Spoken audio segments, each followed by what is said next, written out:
Hello and welcome to another edition of the Front Page. My name is Andrew McKeever, the managing editor of the Manchester Journal, and I'll be your host today. And today it's my pleasure to have with us down here at the studios of GNET TV, Senator Randy Brock from Franklin County and Grand Isle County, who's a Republican candidate for governor this year. Senator Brock, welcome to GNET. Well, thank you for having me. Great to have you here, and thank you for making the time to be with us today and talk a little bit about some of the issues that will be coming up this year in the gubernatorial campaign. Before we get started, Senator Brock was the auditor of Vermont from 2005 to 2007 and has been the state senator from Franklin County and Grand Isle, as I said a moment ago, since 2008. Before that, he was a decorated Vietnam veteran and has also been a financial services executive, now retired, has served on many boards and been a small business owner and a politician as well. Well, it sounds like you've been around the block then, Mr. I've done a couple of things. All right. Well, first of all, the obvious question, what prompted you to run? You could have stayed on at the state senate and probably enjoyed several more terms up there. What prompted you to throw your hat into the gubernatorial ring? Well, frankly, it may sound corny, but the reason is because I love Vermont. I love our state. I love the things that we are and the things that we can be, and I'm very concerned that the direction we're moving in is a direction that's not a good one for Vermont and its future. And I hope that the background, the experience, the things that I've done can help put Vermont on a path that would make this a better place for ourselves, for our children, and for our grandchildren. Okay. Well, as you are well aware, having been in the Senate for the past 4 years, there's a lot of issues the state is confronting. Many of them economic, but let's go down through a list of a few of them, that, or at least some of the big issues that come to mind. And I guess first and foremost, since your colleagues up in the state Senate recently passed a bill on this, let's talk about the whole health care or health reform issue. The Senate and the legislature recently passed a rather sweeping bill on that subject, and I guess what is your take on the bill? Were you in favor of it or opposed to it or have concerns about it? Where do you sit on that? Well, what we did in this past session is we passed a bill, H559, which implemented the healthcare exchanges that are required under the Federal Affordable Care Act. But this was a follow-on to what we did last year, in which we passed a bill that sets the stage. It's the precursor for a single-payer healthcare system. That would be Act 48? Correct. And I have concerns about both of those bills. I think there was one senator who was on the majority side of H559 who put it best. And I think she said it's sort of like driving into a fog of pea soup. And I don't know where I'm going with this, but I trust that we're going to get to the right direction. Well, when we are talking about the health care of every Vermonter, we're talking about a sixth of our economy. I don't think we should be doing something such as driving into a fog based on trust. Should we be doing anything at all, or do you feel like the present system is sustainable in some way? I mean, what I've heard is that we're spending, close to $5 billion a year now on healthcare. Within another 10 years, that could be double. I mean, is that reasonable to think that we could just sort of stand pat? And there's a phrase that I remember from being a kid: when in danger or in doubt, run in circles, scream and shout. Because we have a problem, it doesn't mean that we need to solve it by taking over a sixth of our economy and having 5 unelected, unaccountable individuals be placed in charge of all of our healthcare and all of our healthcare decisions. It's very clear that our current system is broken and it needs to be fixed. What we're doing right now is clearly unsustainable, but that doesn't mean that single-payer, government-run healthcare insurance is the only answer. Okay. Now, we're told, frankly, very, very often that healthcare costs are out of control. But think about healthcare, and healthcare to a great extent is a technology issue, a technology problem. Every time I walk into a store that sells large screen TVs, I notice that the price is lower than it was the week before. When I look at airline travel, I know that airline travel to a lot of jurisdictions, a lot of destinations, is less in inflation-adjusted dollars than it was before deregulation in 1979. The free market does work in price control, but is healthcare different? Well, healthcare is not the free market. What's the difference? Because government has been helping. They've been helping for 50 years, and each time the government helps, the costs seem to go up. Now, in those parts of healthcare that have not been controlled in that way, we've seen prices decline as well. Think like LASIK eye surgery is a prime example of that. Prices have declined. So you ask yourself, why is healthcare costs so high? Well, part of the problem is us. We have a situation in which the buyer of services doesn't know what the cost is, and as a result has no incentive to save money. The seller, typically, you ask your doctor what a procedure costs, they can't tell you. They don't know what the cost is, and again, have no incentive to save money. Market forces aren't working properly. We also have lots of ways in which we can potentially save money in healthcare, but we're not applying those. We're focused right now in Vermont on instituting a single payer healthcare system and not focused on things that can be proven to in fact save money and deal with some of the high healthcare costs. Well, isn't healthcare, though, somewhat different from, let's say, buying a car or a refrigerator? I mean, there you can shop around. I mean, healthcare, it's your life, it's your quality of life, it's your wellness. Sure it is. And I when you have mean, an emergency, when you have a broken leg, when you have to go to the hospital, there's no question you're not going to shop around for those services. But so often there are services that are purchased through part of healthcare in which price transparency is important. Price transparency is important even in those situations in which you go in to have something done on an urgent care basis, but you don't have your car fixed without knowing how much you're going to pay for that car. You know how much the hourly rate is for the mechanic who's going to work on your car. But when you go to the hospital, when you go to your doctor's office, you don't have a clue what the price is for anything that you're going to buy. And right. as a result, there's no incentive to compare prices. Wouldn't it be great to be able to go on a website and know if you have an appendectomy in Bennington, how is it going to compare to if you have that procedure done in, let's say, Rutland? Mm-hmm. Well, and now that I gather is probably one of your concerns about the nature of this proposed exchange or health exchange that the state is setting up, since as I understand it, and correct me if I'm wrong, the that will be one state-run exchange. There won't be There'll thousands be of, one state-run exchange. yeah, And let me add that what I've just said about price transparency, that's not the only way to control healthcare costs. right. There are lots of things we can do, such as encouraging Hmm. wellness, such as providing incentives for healthy behaviors, such as dealing with tort reform and ensuring that evidence-based medicine is being employed as opposed to doing tests solely for the basis of defensive medicine. I Right. mean, we can go down a whole list of things that can be tested and that can be evidence-based, and that also, unlike single payer healthcare, can be reversible. So if we pilot things, if we do things that don't work, we're not stuck with taking over a sixth of our economy and being on an absolutely irreversible course. So if you're elected governor in November, what would be your approach then to changing the course of the state's healthcare direction Well, come one of the January? things that I would do is on a fast track basis is do the kind of study that's not been done before, and that is to focus on the things that can control costs, to measure them, to design programs that will in fact do that, and then to set off, just as based on my experience as state auditor, to measure what we do and see what works and and confirm the fact that the measures that are taking are in fact working to bend the cost curve. That's the Okay. first thing. The second thing that I would do is focus on choice and competition, something that we haven't attempted and that none of the studies that the Shumlin administration or its the legislative actions under Shumlin when he was pro tem did not do, and that is focus on how can we increase choice and competition? How can we look at all the insurers that we've chased away over Hmm. the years and attract other insurers to come into Vermont so that employers and individuals can have a broader range of choice than they do right now? That's what I would do as governor. Okay. Well, and as you said a moment ago, the healthcare situation, the healthcare industry in Vermont is a huge part of the state's economy, and which leads me into the next sort of almost standby obligatory question that I've asked many politicians over the years, which is, what is your sense of the state's economy now, and what are our weaknesses?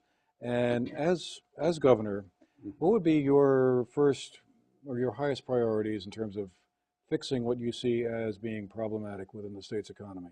Well, we have an unemployment rate right now that's 4.8%. It's substantially better than Yeah. the national average, and that's very, very encouraging. At the same time, I think everybody in Vermont knows somebody who's unemployed and who also knows somebody who's left Vermont for greener pastures. And so as I look at that number, I am concerned as to whether or not it's truly measuring people who would love to work in Vermont, but who can't work in Vermont. So that's Hmm. problem one. The second problem that I see is I see people out of work on the one hand, but I see businesses in Vermont who are constantly saying, I can't get people with the skills that I need to do Mm. the jobs that I have. Hmm. I also see every time I look at a publication that rates states on their business friendliness and their attractiveness to growth and expansion for uh, additions to a state's economy. I see Vermont near the bottom. Forbes magazine, 47th in the nation. And the reasons for that, among others, are high taxation and a Byzantine, at times, regulatory environment. And you have to recognize when you start talking about business growth, government doesn't create jobs, except for government jobs. Right, right. Businesses, entrepreneurs create jobs. And in my mind, the job of government is to make sure that we have a fertile environment in which businesses can grow and can prosper. And that we have an attitude in state government that welcomes business and doesn't treat it as an enemy Do you for feel that which it that's has the to be case hostile. now? All too often, the stories that I hear from businesses, I had a guy come to me and say, gee, I finally got my permits. It only took me 2 years. Well, there's something wrong Right. about that. And make no mistake about this. I believe that we need to preserve all of the environmental protections that we have. The environment that we have here is among our greatest assets. That's what makes Vermont so attractive for those of us who live here and for people who are considering coming here. So I'm not suggesting at all that we relax those requirements. But boy, we ought to make it fast, easy, transparent, clear, with unambiguous regulations that are easy to follow, and with a staff of folks at our various state agencies who view themselves not as people there to make sure you do everything you're supposed to, but people whose job it is to help you through the process and to help you succeed because they want you and they want your business. We talk about tone at the top so often from our leaders, but it's not just tone at the top. It's tone at the middle. It's the people you deal with over the counter. And I think one of the first tasks that I have as government is to set that tone and to begin instilling it at every level of government so that our state employees, who, by the way, I think do a great job, can do an even better job of promoting Vermont as a place that welcomes business and that wants to see businesses succeed. Let me ask you a question I think probably every politician hates to answer, and that is, what taxes would you raise or change to balance the budget, pay for costs coming out of Tropical Storm Irene, or other services that you may feel the government needs to do? I think the Um, first step is we need to extract every dollar of value out of the taxes we already collect. mhm. Right now, I'm very concerned that we don't have an effective measure, a mechanism of performance evaluation of government programs to ensure that they're doing what's intended and that they're doing it as economically as they should be. I would take a look at the size and scope of state government. I think our employees do a great job, as I've mentioned. I just think there are too many of them.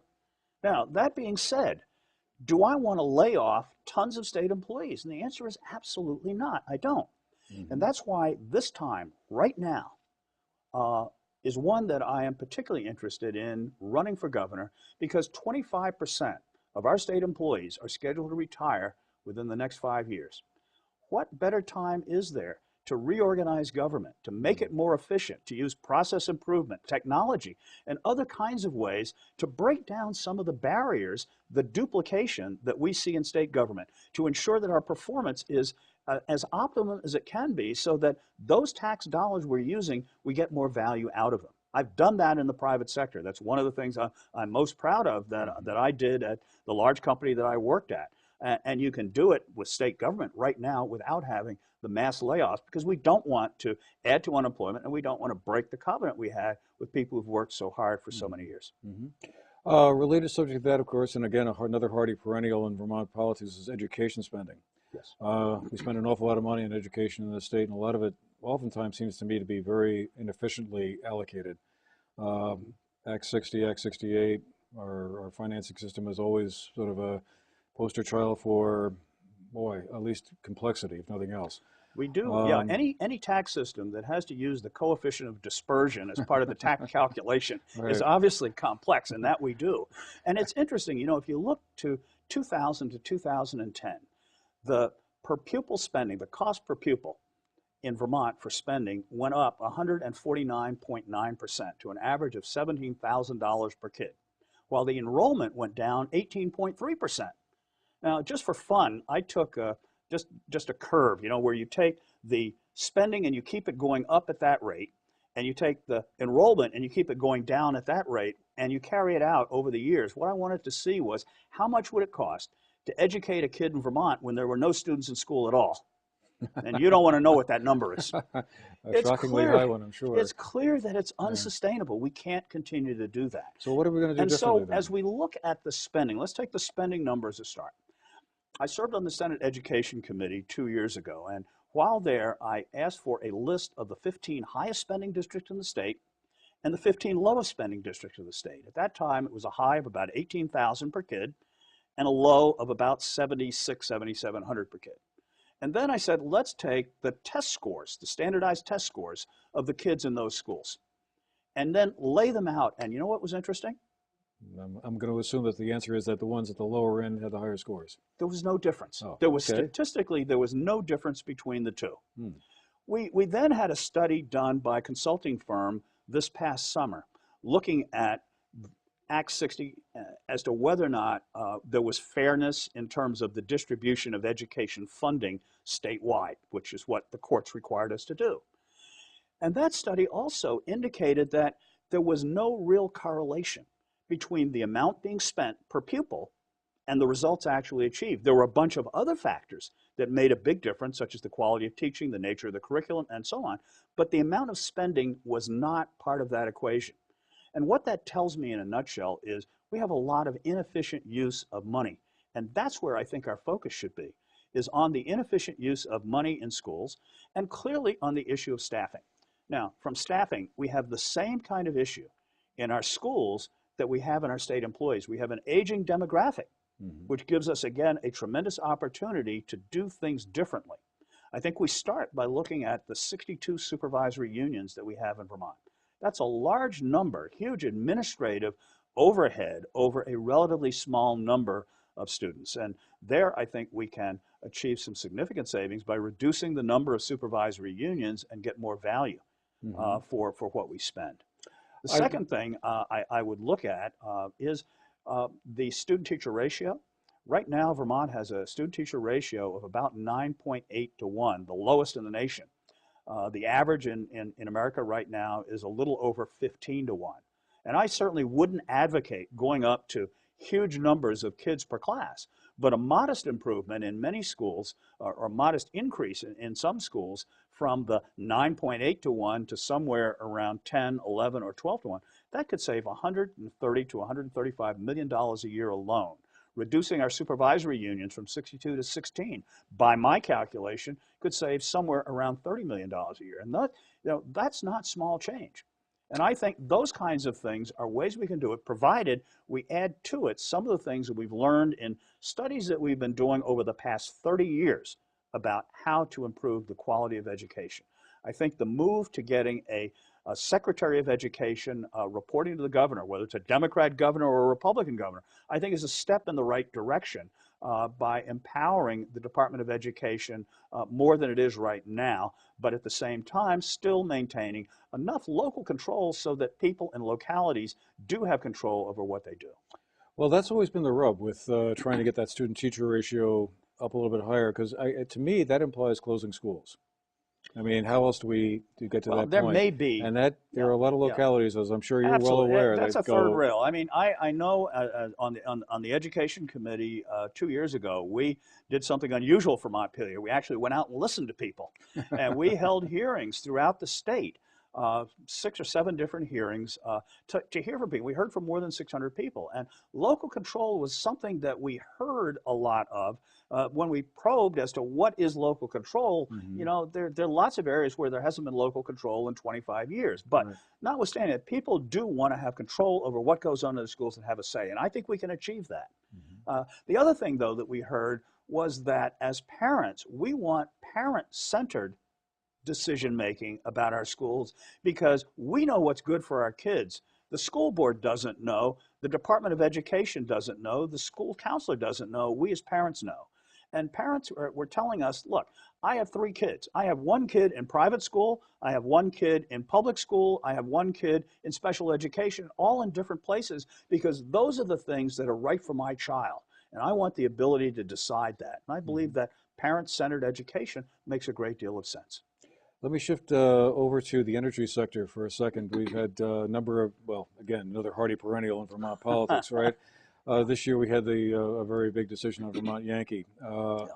Assuming, and this is of course a big assumption, that the Public Service Board decides to allow Vermont Yankee to continue to operate, I mean, is that something you're going to be in favor of, or do you feel like, yeah, hey, too many question marks with Energy Corporation, we kind of need to begin to phase out of that, and if that's the case, then what do we do to replace that? Well, the one thing to bear in mind right now is that we don't get any power from Vermont That's Yankee true. That's because the true. decisions we're in right Right. now, our power is coming from a variety of other sources. Right. Almost all of them, by the way, Right. clean energy sources. Hydro-Quebec Yeah. and Now that being said, when the decision was made to vote last year, I didn't want to vote on this because I thought it was premature. We hadn't had the NRC's report that now says that Vermont Yankee is safe.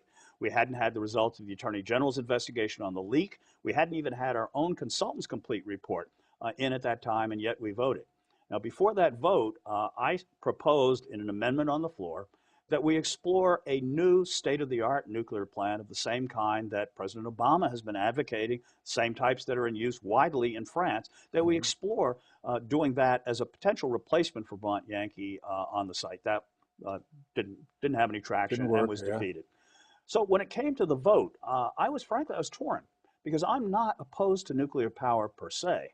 But on that particular case, I said to myself two things. One, about Entergy as a company. Would I enter into a 20-year contract with someone I wouldn't trust? I didn't trust. I said no.